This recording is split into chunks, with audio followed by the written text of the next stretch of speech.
Man, I thought these ETFs were gonna print some cash and I was gonna live happily ever after. But instead, I watched my portfolio have some violent swings, both directions, up and down. And I even watched my portfolio bleed sometimes, even when the market was going up. And so today, I'm gonna talk to you guys about why I started to dump some of the ETFs that I had and share with you my thoughts around some of these. And it's not necessarily like, I'm not gonna say they're bad. It just depends on your own personal goals and things like that.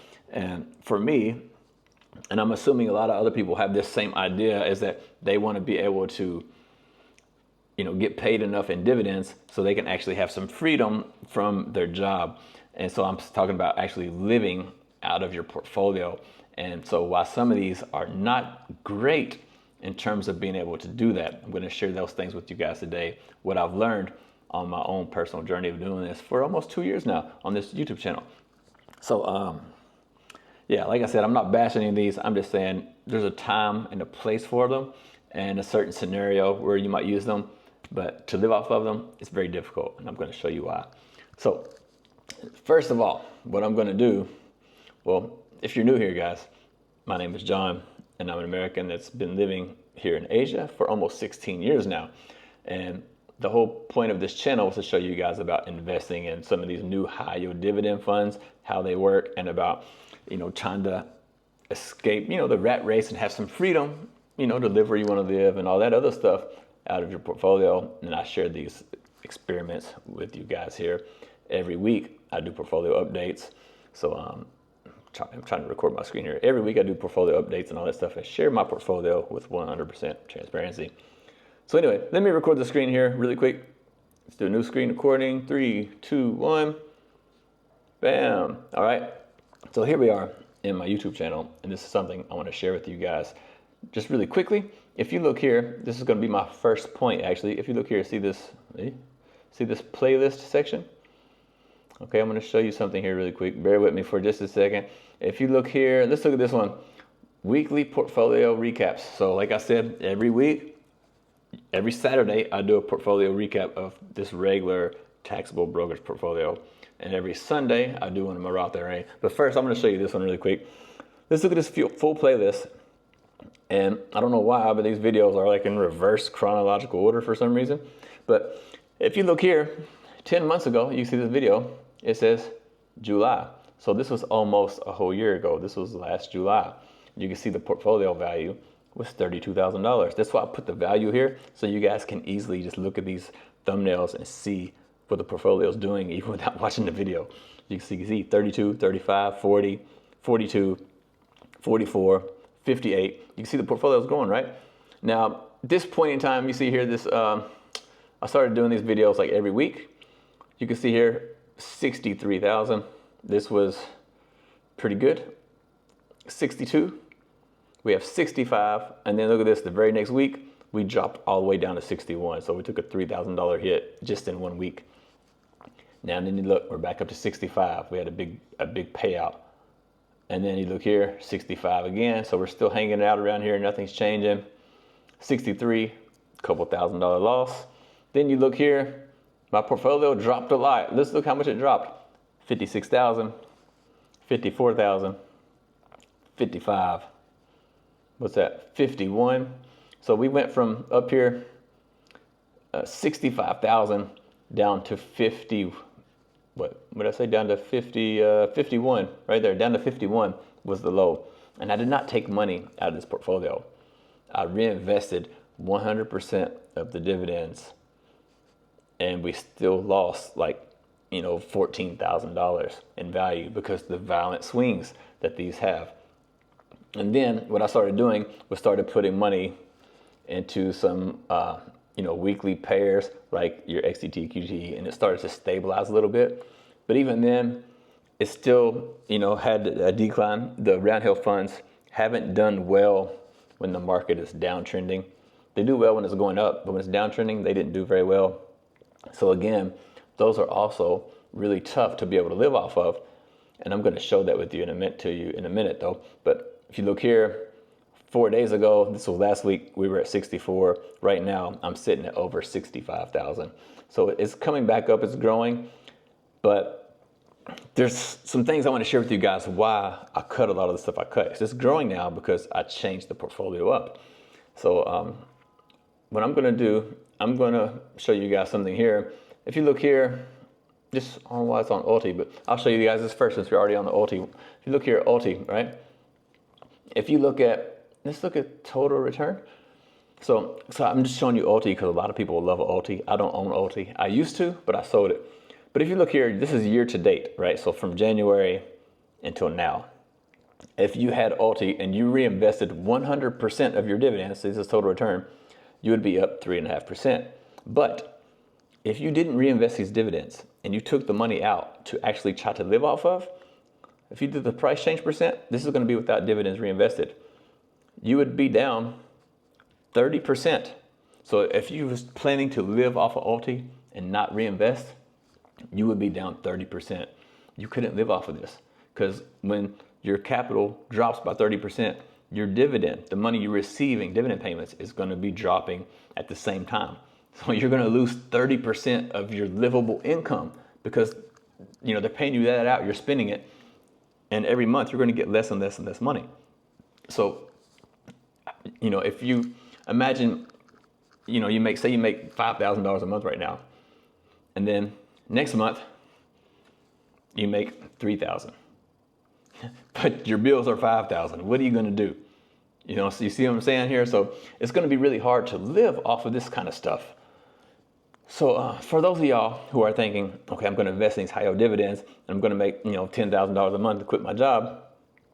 If you're going to take that $10,000 out and start spending it, you better think again. Let's check out some more really fast. I know a lot of guys are loving YieldMax. So let's look at YieldMax just for fun. We'll take Ulti off just to make it clean and easy to look at. So here we are, still year to date, total return. So if you're investing all your money back into YieldMax, you'd be up 4%. But if you want to live off of YieldMax, you would be down 20%. So your portfolio is dwindling. Your monthly distribution is going to be dwindling because your portfolio is dwindling. So these are really hard to live off of if you're trying to live off of this stuff. What's another one everybody loves? I'll just show you mine, like the one I have right now. I have XDTE, which is one that I speak highly of and I really like it. But sorry, let me have a look at this. Year to date, total return. So even with the dividends reinvested from year to date, you'll be down 1.11%. Like I said, Round Hill doesn't do very good when the market's downtrending. When it's going up, they do okay. So let's see if I wanted to live off of this. If I wanted to live off of this, I would be down 12%, well, almost 13%. So not quite as bad as the YieldMax stuff, but still not really good enough to live off of if you're going to take a 12% hit on your capital. And they do go up in the up market, so it might come back. But trying to recover from a 30 or 40% is even way more difficult than this 12%. So this isn't bad, but it's not good either. So what's some more? I know you guys like Misty, and I actually own Misty myself, and I like Misty too. Let's look at Misty. Check out Misty here. Misty, total return. So you're reinvesting 100%. You're up 22.5% if you're reinvesting. But if we want to live off of Misty, let's do price change, live off of Misty. So we're taking out 100% of our Misty dividends. We're down 22%. So this is even worse than the XDTE, even though we saw it was up 22%. If you were living off the dividends, you would have lost 22% of your capital as opposed to 12% in the XDTE. Actually, QDT looks like it's been doing good recently in my portfolio. So let's check it out. I haven't looked at this yet, so I really don't know, but I'm curious. Okay, QDTE total return, we would be flat. You reinvest 100%, you would be flat. If I was to live off of QQQ, we're going to be down for sure. I'm going to be down 13%. So even down more than what I was at XDTE if I was living off of this. So that brings me to my plan now. Like I said, I've been dumping a lot of these YieldMax funds and some of these high yield funds, and I'm still going to continue buying high yield funds, but I'm going to try to buy some that have a more stable payment that will follow the market that I can actually live off of. So let's look at some that I'm looking at. I'm looking at QQQI. A lot of people are looking at this now, actually. So let's look at it too. Okay. So if we look at QQQI total return, you reinvested, you'd be up, what, 3.3%? Not bad. So if I wanted to live off of this one and I pulled my dividends, look, I'd only be down 2%. If I was pulling 100% of the dividends, I would only be down 2%, which isn't bad. It's not a bad hit on your capital. And if the market is going up for a longer period of time, then you can get positive on this really, really easily, because this is going to follow the NASDAQ. So just for fun, let's do the NASDAQ, QQQ. This is the NASDAQ 100, the index that QQQ trades. Let's compare them. So the total return percentage, you can obviously see QQQ is up. Why is this one negative? Okay, QQQ is up 3%. This is down 2.62. Let's check out the price change. 3%, 2.62. So see, it pretty much follows. You can even see it on the chart here. Look at this. We have the same follow. They're following each other. It does what it does, but this one is capped. That's why you don't have the same, appreciation you have here, because it's capped because you're getting those dividends. So you can live off of this without having, a big, a struggle. So another one, SPYI. Let's check this bad boy out. And actually, let's just go ahead and put SPY here with it together just for fun. This is the same index. One's the index, one's the covered call ETF. Total return, look at this. SPYI is actually beating the S&P 500. So you're getting the price appreciation of the S&P 500, and you're getting dividends on top of that. Let's check it out. If I just took the dividends out and lived off the dividends. So now we have a different story. If I'm living off of this, I would be down 2%. So down 2% from the market is not terrible if you're getting income. So you could actually live off of this, because you can see how this is following the market. So you don't have one point where it's almost the same, but you can see it is lagging the market a little bit, but it stays pretty much on point and does what the market's doing. It's just capped, so you don't get the full growth of the market. But you could actually live off of this one without worrying about your capital. So this is a good one to consider in terms of trying to live off of. Let's check out an old school one just for fun. Let's check out JEPI. Everybody talks about JEPI. It's been around for a long time. And let's put the SPY up here again, compared to JEPI, just for fun. So if we're looking at JEPI and you're reinvesting up 1%, so I'm sure this is going to be negative if we try to take the money out. We're going to live off the dividends. We're going to be down 3%. So not terrible, but so you can live off of this one too. And of course, if this is like this, I'm sure the NASDAQ version, right? Just for fun, really quickly. JEPQ. Let's get these out of here, man. There's too much crap up here. We'll put the NASDAQ here with it just for fun. Okay, so JEPQ, we're looking at negative 1.9% if we're living out of it, or if we're reinvesting in it. If we're living out of it, negative 7%. So you can see JEPI and SPYI seem to be a lot better in terms of being able to live out of without having a huge drawdown of your capital from your portfolio. So anyway, that's, what I'm trying to share with you guys is, if you have these hopes and dreams of being able to live out of these super high YieldMax funds, me personally, I don't think they're going to be the best thing to try to live off of, because your capital can dwindle away if you're not reinvesting the dividends.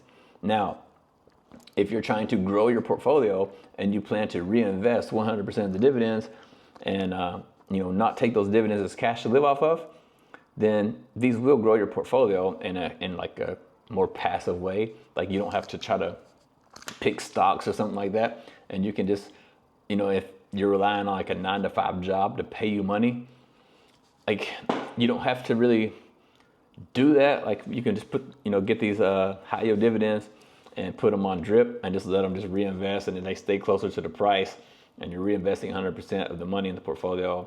The portfolio can grow if you're in the right funds.